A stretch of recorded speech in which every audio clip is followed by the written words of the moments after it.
नमस्ते टसितेलेक फ्याफुला म जोर्डेन गुरुङ तपाईहरु सबैजनालाई यस भिडियोमा म स्वागत गर्दछु है र आजको यस भिडियो भने चेनेसिक है टिबेटनमा चेनेसिक भनिन्छ र संस्कृतमा अवलोकितेश्वरा भनिन्छ है उहाँको नाम उहाँको मन्त्र चाहिँ हामीले सधैँ जपिरहन्छौं है तर मन्त्र जप्नु अगाडिको पाठ र मन्त्र जपिसकेपछिको प्रार्थना त्यो चाहिँ म तपाईहरुलाई खास गरी भन्ने छु हो अनि राम्ररी हेरिदिनु होला भिडियो र हुन त अब चेनेसिक पनि धेरै प्रकारको छन् है अब एउटा चाहिँ हामीले सधैँ देखिरहेको चारवटा हात भएको है दुईटा हात बीचमा र दुईटा हात छौं यस्तो गरेको है चारवटा हात भएको र अरु छ हजारवटा हात भएको चेनेसिक है त हजारवटा हात हजारवटा आँखा र त्यस्तो हुनुको छुट्टै कहानी छ त्यो कहानी तपाईहरुलाई जान्नु मन छ भने तल कमेन्टमा लेख्नु होला त्यसको म छुट्टै भिडियो बनाउँला है र तर हुनु दुवै एउटै चेनेसिक हो है एउटै हो चेनेसिक नै हो र अनि अब चेनेसिकको पाठ चाहिँ यस प्रकारको छ है त जो क्यंगे मागे कुदोकर जोक्संगेगे उलाकेन थुक्जे चेंगे ढोला सिक चेनरे सिगला छाछा लो हजुर यस प्रकारको छ अब चेनरे सिक भनेको अब यो पाठको अर्थ यानी चेनरे सिक भनेको चाहिँ एउटा यस्तो बुद्ध हो कि जसमा चाहिँ सारा प्राणीहरु निम्ति एकदमै दया करुणा माया भएको अब हुन त सबै बुद्धहरुमा सबै प्राणीहरु प्रति दया माया करुणा त हुन्छै हुन्छ तर पनि चेनेसिक चाहिँ उहाँ चाहिँ खास गरी उहाँलाई चाहिँ कसरी अब मान्छेले चिन्छन् भन्दाखेरि उहाँ चाहिँ एउटा दया माया करुणाको बुद्ध अथवा भगवान भनेर चिनिन्छ है त र उहाँको मन्त्र चाहिँ हामीले सधैँ जप्ने गर्छौं है त्यो सबैलाई थाहै छ ओम मानी पेमे हूं भनेर है कसैले ओम मानी पद्मे हूं पनि भन्छन् हो त्यस्तो फरक पर्दैन ओम मानी पेमे हूं भने पनि भयो हो एउटै हो ओम मानी पेमे ओम मानी पेमे ओम मानी पेमे हूं भनेर र अब ओम मानी पेमे हूं यसको यो मन्त्र त हामीले सानै बेलादेखि जपेको हो नि त हैन अब म बुद्धिस्ट हुँ भनेदेखि नै एउटा ओम मानी पेमे हूं चाहिँ जानेकै हुन्छ सबैले है ओम मानी पेमे हूं सबैले जानेकै हुन्छ हो र यो मन्त्रको अर्थ के हो भन्दाखेरि यसको अर्थमा पनि लामो छोटो धेरै छ तर आज म छोटो मात्र भन्ने छु ओम मानी पेमे हूं भनेको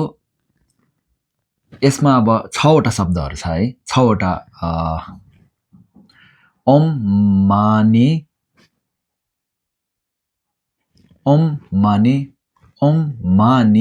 पद्मे हूं 6 वटा भएन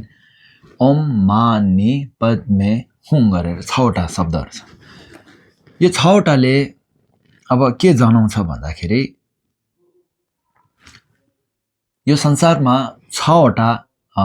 प्राणीहरु हुन्छन् है 6 वटा प्राणीहरु छ ढोवारिकडुक भनिन्छ टिबेटन भाषामा इंग्लिशमा 6 realms भन्छ जस्तो लाग्यो है मलाई अब के छ भने अब यो 6 वटामा पनि अब टिबेटनमा भन्यो भने हामी हमाइन न्यालवा हिदा ढिडो भनिन्छ हा माने भगवान है देव है देवलोक देव भयो मी भनेको मान्छेहरु भयो हामिन भनेको इंग्लिशमा डेमी गॉड भनिन्छ है जुन चाहिँ भगवान होइन है भगवान पनि हैन मान्छे पनि हैन उनीहरु चाहिँ र त्यसपछि न्यालवा भनेको नर्ग भयो है न्यालवा हिदा भनेको इङ्ग्लिसमा प्रेता पनि प्रेतस पनि भनिँदो रहेछ, हङ्ग्री गोस्ट पनि भनिन्छ है, जसको चाहिँ घाँटी चाहिँ मसिनो सियो जस्तो हुन्छ घाँटी चाहिँ, र पेट भने एकदमै ठुलो हुन्छ है। त्यस्तो एउटा प्राणीहरू पनि हुन्छ है, त्यसलाई हिदाक भनिन्छौँ। 5औं भयो। 6औँमा छ ढिडो। ढिडो भनेको जनावरहरू है, एनिमल्स। अब संसारमा भएको प्राणी सबै यी 6वटामा अब नभएको छैन है त। र ओम मणि पद्मे हुँ यो 6वटा शब्दले चाहिँ हामीले जप्ने बेला चाहिँ के सम्झिनु पर्यो भन्दाखेरि यो सबै प्राणीहरूले चाहिँ दुःखबाट मुक्ति पाउन् है, सबैले सुख पाउन्, सबैको मनमा दया माया करुणा जागुन् है, र त्यो दया माया करुणा जागेर चाहिँ राम्रो काम गरून् है, राम्रो काम गरेर धेरै पुण्य कमाएर अन्तमा बुद्धता प्राप्त गरून् भनेर हो, त्यस्तो एउटा सोचेर यो मन्त्र जप्ने हो हामीले है त। र यो मन्त्रमा त्यस्तो शक्ति पनि छ है। र अब यो मन्त्र जप्ने बेला सोच त्यस्तो लिनु पर्यो र के सम्झिनु पर्यो भन्दाखेरि आफ्नो अगाडि बुद्ध चेरेसिक है, अवलोकतेश्वर स्वयं भएको है, उहाँको शरीर भनेको सेतो कलरको छ है, सेतो रङको शरीर भएको, बीचको 2वटा हातमा बीचमा नोर्बु भनिन्छ है, नोर्बु भएको, दायाँपट्टि हातमा माला भएको, बायाँपट्टि हातमा फुल उत्पला फुल भएको हो। त्यस्तो सम्झेर चाहिँ हामीले यो मन्त्र जप्नु पर्यो है त। अब मन्त्र जप्ने बेला हामीले यताउता होइन हाँसेर यताउता हेरेर ध्यान भट्केर मुखबाट मात्रै ओम मणि पद्मे हुँ भनेर चाहिँ काम भएन। बरु कम्ती जप्नु तर शुद्ध राम्रो प्रष्ट जप्नु है त। त्यो चाहिँ म तपाईँहरूलाई भन्न चाहन्छु। ओम मणि पद्मे हुँ यो मन्त्र त नजान्ने कोही छैन हो, र यसको अब छोटो अर्थ चाहिँ यही हो, ओम मणि पद्मे हुँ भनेको है त। र अन्तमा यो मन्त्र जपिसकेपछि अब अन्तमा प्रार्थना गर्नु चाहिँ हामीले कहिले भुल्नु भएन। प्रार्थना गर्नु एकदमै आवश्यकता है त। पुण्यको काम जस्तो सुकै धर्मको काम गर्नुहोस्, अन्तमा प्रार्थना गर्नै पर्छ। र यसको प्रार्थना यस प्रकारको छ। घेवा थि न्युर्दो थाक चेरे सेवा ठुक गिर्ने ढोवा चे क्या मल्युपा त्यही साला कोबर सो। हजुर, अब यो प्रार्थनाको अर्थ के हो त भन्दाखेरि अब अघि जस्तै हो कि आज मैले एउटा यो मानी जपेर है, यो पाठ पढेर मानी जपेर चाहिँ एउटा सानोतिनो सानो ठुलो जति भए पनि मैले धर्म पुण्य कमाएको छु, त्यो पुण्यले चाहिँ म मात्र नभइकन संसारको 6वटा त्यो प्राणीहरू है, जसमा चाहिँ संसारको सबै प्राणीहरू त्यसभित्रै छ है, 6वटा है, ढौवारिक रूप, यी सबै प्राणीहरूले चाहिँ दुःखबाट मुक्ति पाउन् है, सुख पाउन् र चेरेसीको चरणमा